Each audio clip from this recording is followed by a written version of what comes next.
রাজধানী ঢাকার মঞ্চে আবারও আসছে নাট্যদল অনুসারের প্রশংসিত প্রযোজনা মহাশূন্যে সাইকেল। গত বছর ডিসেম্বরের এককালীন আয়োজনে নাটকটি 5 দিনে 8টি প্রদর্শনী নিয়ে মঞ্চে এসেছিল এবং দর্শক সমালোচকদের ব্যাপক প্রশংসা কুড়িয়েছিল। আলো প্রক্ষেপণ, মঞ্চসজ্জা ও শিল্পীদের অভিনয় সব মিলিয়ে সে সময় সামাজিক যোগাযোগ মাধ্যমেও আলোচনায় ছিল এই প্রযোজনা। চলতি বছর আবারও নতুন উদ্যমে নাটকটি মঞ্চায়নের প্রস্তুতি নিয়েছে অনুষদ। আগামী 24 থেকে 27 ডিসেম্বর বেইলি রোডের মহিলা সমিতি মঞ্চে 4 দিনে মোট 7টি প্রদর্শনী হবে মহাশূন্যে সাইকেলের।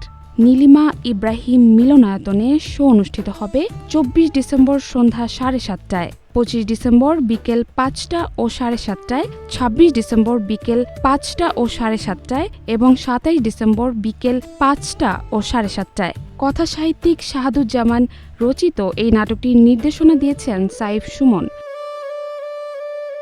নাটক প্রসঙ্গে নির্দেশক সাইফ সুমন বলেন, ভোগবাদিতা আর ব্যক্তি স্বার্থের কারণে মানুষ এখন প্রতিনিয়তই পরস্পরের থেকে বিচ্ছিন্ন হয়ে যাচ্ছে।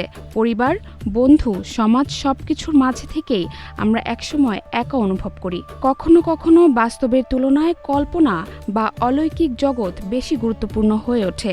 নাটকে সেই অভিজ্ঞতাই তুলে ধরার চেষ্টা করা হয়েছে।